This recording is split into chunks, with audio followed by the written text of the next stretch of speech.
क्या हाल चाल। स्वागत है आप सभी का हमारे YouTube channel stars vision classes पर, जिस पर आप सभी पढ़ते हैं बीएससी के लिए जूलॉजी, बॉटनी और केमिस्ट्री, जिसमें आज हम आप सभी के लिए बीएससी 4th सेमेस्टर की बॉटनी क्लास लेकर आए हैं, जिसमें आपकी बुक है economic botany, ethno medicine and phyto chemistry, जिसमें कि आज हम यूनिट 1 डिस्कस करने वाले हैं, origin and domestication of cultivated plants. इससे पहले की वीडियो हमारे प्लेलिस्ट में ऐड कर दी गई है, आप सभी चाहें तो वहां से जाकर देख सकते हैं। आज का हमारा टॉपिक है ओरिजिन ऑफ क्रॉप प्लांट्स। इससे पिछले वीडियो में हमने डाइवर्सिटी, सेंटर ऑफ डाइवर्सिटी की बात की थी। आज का हमारा टॉपिक है ओरिजिन ऑफ क्रॉप प्लांट्स, जो कि आपके इस यूनिट का सेकंड टॉपिक है। तो ओरिजिन ऑफ क्रॉप प्लांट्स यानी कि जो क्रॉप प्लांट्स है उनकी ओरिजिन कैसे हुई, क्या कारण था, क्या रीजंस थे क्रॉप प्लांट्स के ओरिजिन के। तो सबसे पहले हम ये जानेंगे, the first necessity of human being is food, यानी कि जो ह्यूमन बीइंग है उसकी पहली आवश्यकता क्या है, भोजन। ह्यूमन बीइंग की पहली नेसेसिटी फूड है। The primitive man obtained his food from wild plants, यानी कि जो प्रिमिटिव मैन था, जो पुराने समय का व्यक्ति था, पुराने समय का मानव था, वो अपना भोजन कहाँ से ऑब्टेन करता था, कहाँ से प्राप्त करता था, वाइल्ड प्लांट से, यानी कि जंगली पौधों से प्राप्त करता था। But with the development of civilization the man started cultivation of plants to meet the requirements of his food, यानी कि जैसे जैसे सिविलाइजेशन का विकास हुआ वैसे वैसे इंसान ने क्या किया, मानव ने क्या किया, प्लांट्स का कल्टीवेशन करना स्टार्ट कर दिया। किस लिए? अपने भोजन की आवश्यकताओं को पूरा करने के लिए मानव ने प्लांट्स का कल्टीवेशन करना स्टार्ट कर दिया। तो cultivation of useful plants was perhaps first started on the lower slopes of Zagros mountain, यानी कि जो यूजफुल प्लांट्स का कल्टीवेशन था वह शायद ऐसा माना जाता है कि उसका सबसे पहले कहाँ पर स्टार्ट किया गया, वो किसका, कल्टीवेशन ऑफ यूजफुल प्लांट्स, यानी कि यूजफुल प्लांट्स का कल्टीवेशन सबसे पहले कहाँ स्टार्ट किया गया, जैग्रोस माउंटेन पर, ऐसा माना जाता है। यानी कि शायद वहां पर हुआ रहा होगा, ऐसा माना जाता है। लोअर स्लोप्स ऑफ जैग्रस माउंटेन, यानी कि जैग्रस माउंटेन की निचली ढलानों पर सबसे पहले यूजफुल प्लांट्स का कल्टीवेशन स्टार्ट किया गया।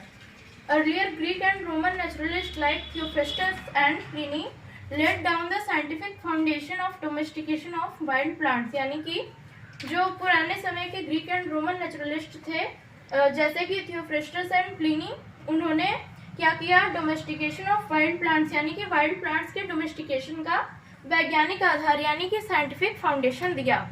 तो एक साइंटिस्ट थे वेबिलो, जिनका कि क्रॉप प्लांट्स के ओरिजिन सेंटर्स को याद करने में बहुत ही महत्वपूर्ण योगदान रहा। तो हम इसके बाद जानेंगे कि वेबिलो का क्या कंट्रीब्यूशन था। आई होप आप सभी नोट डाउन कर लिया होगा। हम आगे बढ़ते हैं। तो चलिए बात करते हैं वेबिलो के कंट्रीब्यूशन के बारे में, जो कि उन्होंने ओरिजिन ऑफ क्रॉप प्लांट्स के क्षेत्र में दिया था, यानी कि क्रॉप प्लांट्स का जो ओरिजिन था उसके क्षेत्र में उन्होंने जो अपना स्टडी, जो अध्ययन किया था उन्होंने, उसके क्षेत्र में इनका क्या कंट्रीब्यूशन है वो जानते हैं हम। The contribution of Russian botanist N I. Vavilov, यानी कि यह एक रशियन बॉटनिस्ट थे एन.आई. वेबिलो, जिनका contribution on the origin of crop plants was a milestone in this field, यानी कि जो रशियन बॉटनिस्ट एन.आई. वेबिलो थे, इनका जो कंट्रीब्यूशन था ओरिजिन ऑफ क्रॉप प्लांट्स के ऊपर, यह एक मील का पत्थर साबित हुआ। मिलस्टोन यानी कि मील का पत्थर साबित हुआ। He collected data from different parts of the world about the distribution and possible ancestors of cultivated plants, यानी कि इन्होंने डाटा कहाँ से कलेक्ट किया, इन्होंने वर्ल्ड के डिफरेंट पार्ट से डाटा कलेक्ट किया प्लांट्स के डिस्ट्रीब्यूशन के बारे में और उसके पॉसिबल एंसेस्टर्स के बारे में। कल्टिवेटेड प्लांट्स के डिस्ट्रीब्यूशन और उसके पॉसिबल एंसेस्टर्स यानी कि संभावित पूर्वजों के बारे में इन्होंने होल वर्ल्ड के डिफरेंट पार्ट से डाटा को कलेक्ट किया। He published his results in 1926, यानी कि उन्होंने अपना जो रिजल्ट्स था वो 1926 में पब्लिश किया, प्रकाशित किया 1926 में एक बुक में, जिसका टाइटल क्या था, the centres of origin of cultivated plants, यानी कि 1926 में इन्होंने अपनी एक बुक पब्लिश की जिसका नाम था the centres of origin of cultivated plants. इस बुक में इन्होंने क्या किया था, होल वर्ल्ड के कुल 8 सेंटर के बारे में बताया था। ओरिजिन सेंटर, 8 ओरिजिन सेंटर के बारे में इन्होंने बताया। तो 8 ओरिजिन सेंटर कौन कौन से थे? फर्स्ट कौन सा इसमें? फर्स्ट है चाइनीज सेंटर ऑफ ओरिजिन। सबसे पहले इन्होंने चाइनीज सेंटर ऑफ ओरिजिन के बारे में बताया। फर्स्ट क्या है? Chinese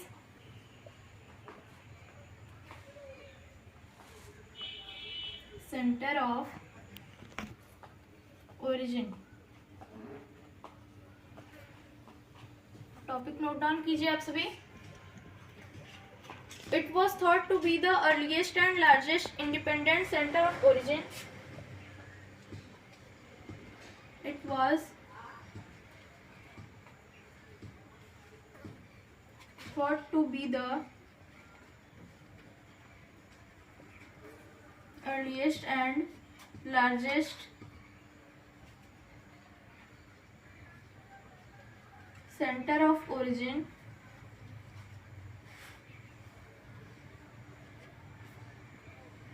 it was thought to be the earliest and largest center of origin of cultivated plants.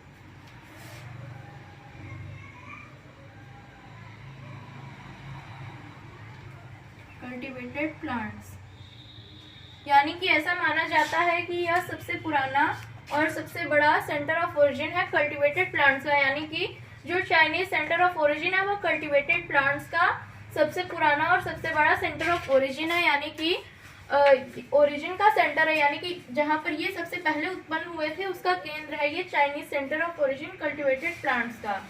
तो आप सभी इतना नोट डाउन कीजिए। It includes the mountainous region and it includes the, यानी कि इसमें क्या क्या इंक्लूड है,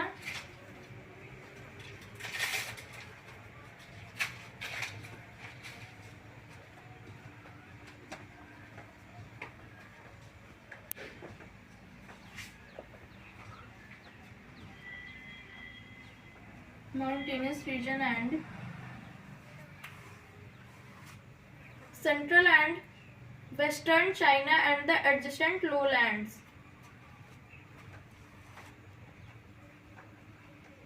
Central and western China and the adjacent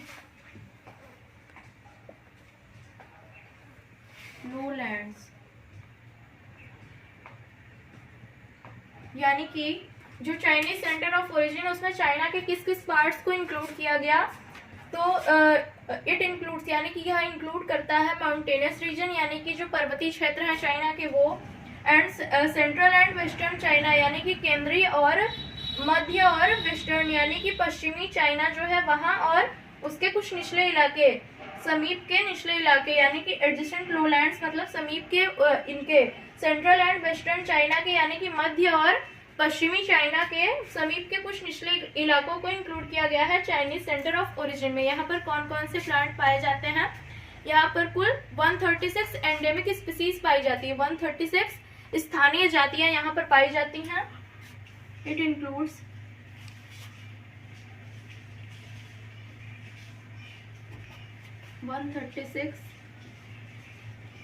endemic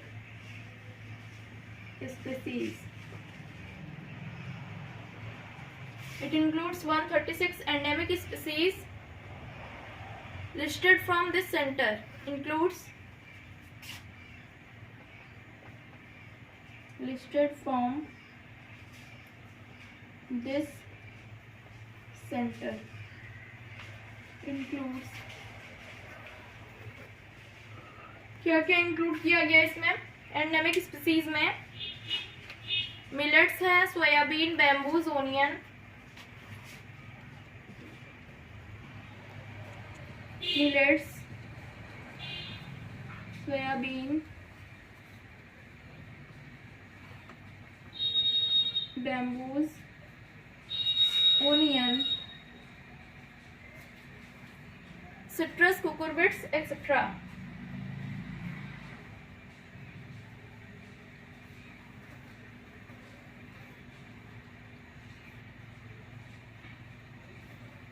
यानी कि यहाँ पर इस ओरिजिन सेंटर से किस किस प्लांट्स का ओरिजिन माना जाता है, कौन कौन से क्रॉप प्लांट्स ऐसे हैं जिनका ओरिजिन हम चाइनीज सेंटर ऑफ ओरिजिन से मानते हैं, तो इसमें कौन कौन से प्लांट की लिस्ट इंक्लूड की गई है। मिलेट्स है, मिलेट्स मतलब बाजरा, सोयाबीन, बैम्बूज यानी बांस, ओनियन, सिट्रस, कुकुरबिट्स यानी कि कुकुरबिट फैमिली के कुछ प्लांट्स हैं जिनका ओरिजिन हम चाइनीज सेंटर ऑफ ओरिजिन से मानते हैं। तो ये हो गया चाइनीज सेंटर ऑफ ओरिजिन। बात करते हैं इंडियन सेंटर ऑफ ओरिजिन के बारे में, आप सभी नोट डाउन कर लीजिए।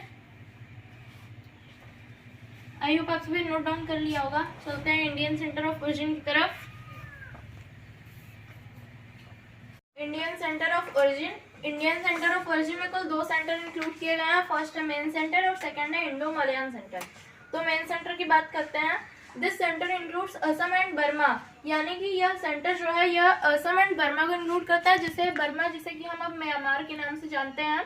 तो ये सेंटर जो है मेन सेंटर इंडिया का, इसे यह जो है कि असम एंड बर्मा को यानी कि म्यांमार को इंक्लूड करता है। कितनी स्पीसीज है यहाँ पर? कुल 117 स्थानीय प्रजातियां यहाँ पाई जाती हैं प्लांट्स की, जैसे कि पैडी, धान, mango, orange, jute, coconut etcetera, यानी कि धान, mango, orange, jute, coconut etcetera आदि की यहाँ पर प्रजातियां, कुल 117 प्रजातियां यहाँ पर पाई जाती हैं, जिसमें कि असम एंड बर्मा इंक्लूड है। सेकंड है हमारा Indo Malayan centre. There are about 55 species endemic to, यानी कि यहाँ पर कुल 55 जातियां जो हैं जो कि स्थानीय है, इसलिए Indo China and Malaya archipelago. Indo China and Malaya archipelago के लिए कुल 55 स्पीसीज यहाँ पर स्थानीय है। The important ones are banana, coconut, sugar cane, cloves etcetera, यानी कि जिसमें कि banana, coconut, sugar cane and cloves यानी कि लॉन्ग इम्पोर्टेंट स्पीसीज हैं इंडो मलयान सेंटर की। तो ये हो गया हमारा इंडियन सेंटर ऑफ ओरिजिन। आज हमने 2 सेंटर ऑफ ओरिजिन की बात की। फर्स्ट था हमारा चाइनीज सेंटर ऑफ ओरिजिन और सेकंड है इंडियन सेंटर ऑफ ओरिजिन। बाकी 6 की बात हम नेक्स्ट वीडियो में करेंगे, तो आप सभी तैयार रहिए हमारे नेक्स्ट वीडियो के लिए। यदि आप सभी चैनल पर नए हैं तो चैनल को सब्सक्राइब कर लीजिए और हमारी वीडियोस को लाइक और शेयर कर दीजिए। थैंक्स।